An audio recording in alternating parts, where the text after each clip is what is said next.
Dios los bendiga, hermanos, bienvenidos a Un Momento con Dios. Nos corresponde el día de hoy estudiar el capítulo 23 del primer libro de Samuel y, como siempre, recibir lo que el Señor tenga para nosotros. Dice así la palabra: dieron aviso a David diciendo: he aquí que los filisteos combaten a Keila y roban las eras. Y David consultó a Jehová diciendo: ¿iré a atacar a estos filisteos? Y Jehová respondió a David: ve, ataca a los filisteos y libra a Keila. Pero los que estaban con David le dijeron: he aquí que nosotros aquí en Judá estamos con miedo, cuanto más si fuésemos a Keila contra el ejército de los filisteos. Entonces David volvió a consultar a Jehová, y Jehová le respondió y dijo: levántate, desciende a Keila, pues yo entregaré en tus manos a los filisteos. Pues fue David con sus hombres a Keila y peleó contra los filisteos, se llevó sus ganados y les causó una gran derrota, y libró David a los de Keila. Y aconteció que cuando Abiatar, hijo de Ahimelech, huyó siguiendo a David a Keila, descendió con el efod en su mano. Y fue dado aviso a Saúl que David había venido a Keila. Entonces dijo Saúl: Dios lo ha entregado en mi mano, pues se ha entrado en la ciudad con puertas y cerraduras. Y convocó Saúl a todo el pueblo a la batalla para descender a Keila y poner sitio a David y a sus hombres. Mas entendiendo David que Saúl lidiaba el mal contra él, dijo a Abiatar sacerdote: trae el efod. Y dijo David: Jehová, Dios de Israel, tu siervo tiene entendido que Saúl trata de venir contra Keila a destruir la ciudad por causa mía. ¿Me entregarán los vecinos de Keila en sus manos? ¿Descenderá Saúl como ha oído tu siervo? Jehová, Dios de Israel, te ruego que lo declares a tu siervo. Y Jehová dijo: sí, descenderá. Dijo luego David: ¿me entregarán los vecinos de Keila a mí y a mis hombres en manos de Saúl?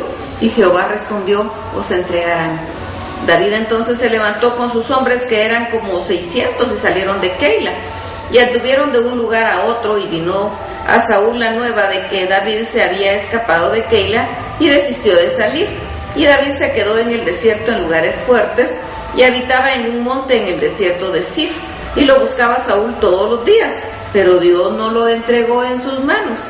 Viendo pues David que Saúl había salido en busca de su vida, se estuvo en Ores, en el desierto de Zif. Entonces se levantó Jonatán, hijo de Saúl, y vino a David a Ores, y fortaleció su mano en Dios, y le dijo: no temas, pues no te hallará la mano de Saúl mi padre, y tú reinarás sobre Israel, y yo seré segundo después de ti, y aún Saúl mi padre así lo sabe. Y ambos hicieron pacto delante de Jehová, y David se quedó en Ores, y Jonatán se volvió a su casa.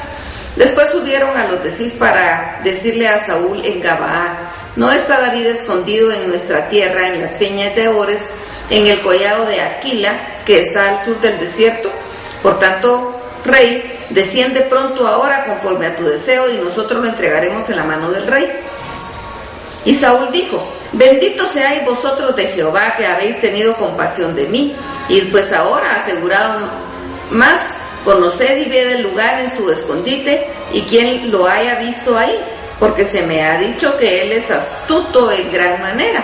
Observad pues e informados de todos los escondrijos donde se oculta, y volved a mí con información segura, y yo iré con vosotros, y si él estuviera en la tierra, yo le buscaré entre todos los millares de Judá. Y ellos se levantaron y se fueron así delante de Saúl.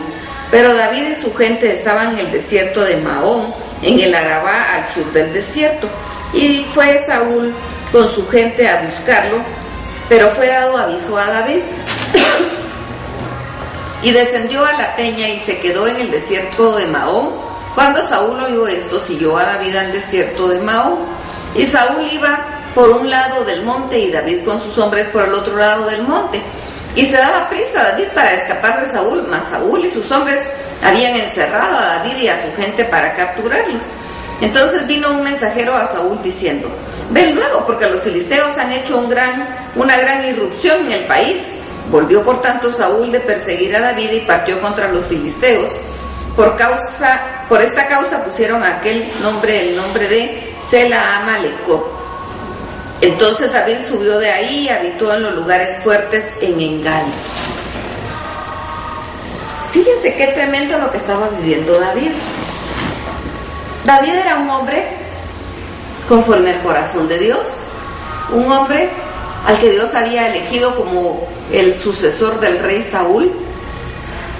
Era un hombre que agradaba en todo lo que hacía a Dios. Sin embargo, lo que estaba viviendo era difícil, porque andaba huyendo. Lo ungen como rey, y en lugar de ser rey, pues está en problemas muy serios. Es que tenía que pasar un proceso. Y él no está aquí discutiendo con Dios y diciendo, bueno, ¿qué te pasa? ¿Por qué me ungiste como rey y no lo cumples? No, él estaba esperando, simplemente había un proceso que pasar. Estaba pasando una situación difícil. Tenía que vivir en el desierto escondiéndose, porque el rey, que era la autoridad, que era el rey, lo quería matar. Pero como Dios estaba con él estaba seguro. Dice el verso 13, David entonces se levantó con sus hombres, que eran como 600, y salieron de Keila, y anduvieron de un lugar a otro, y vino a Saúl la nueva de que David se había escapado, y desistió de salir. Y David se quedó en el desierto, en lugares fuertes, y habitaba en un monte en el desierto de Sif, y lo buscaba a Saúl todos los días, pero Dios no lo entregó en sus manos. Dios estaba cuidando a David, ahí donde él estaba, lo estaba cuidando. ¿Estaba viviendo situaciones adversas? Sí, estaba viviendo situaciones adversas. Todo esto le iba a servir posteriormente en su reinado. Algunas veces nosotros decimos, pero ¿y por qué estoy pasando esto? Si yo no he pecado, si yo no tengo este problema, si yo no ofendí a Dios. Simplemente debemos acudir a Dios y, como hizo David, no dar paso sin que Dios dé la autorización. Nuestro cuidador es Dios.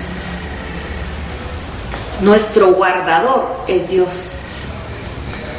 Nuestro refugio es Dios. Estemos en Él confiados, aunque no entendamos las circunstancias, aunque no entendamos las situaciones difíciles. Solo confiemos y esperemos en Dios. Vendrá el momento de liberación. Vendrá el momento en que se llegue el tiempo específico que Dios determinó, y entonces veremos su gloria de una manera maravillosa. Vamos a platicar con el Señor, vamos a completar este momento con Dios, orando, hablando con Dios, porque el devocional no es solo la lectura y el estudio de la palabra, también es buscar a Dios a través de la oración. Orar, alabarlo, glorificarlo, bendecirlo y platicar con Él. Confesar nuestros pecados si estamos en pecado, para que Él nos limpie, y gozarnos con Él y deleitar su corazón y recibir su presencia maravillosa, y que realmente sea nuestro deleite estar con Él. Así que vamos y pasemos un tiempo deleitoso con Dios y deleitemos su corazón. Que el Señor los bendiga.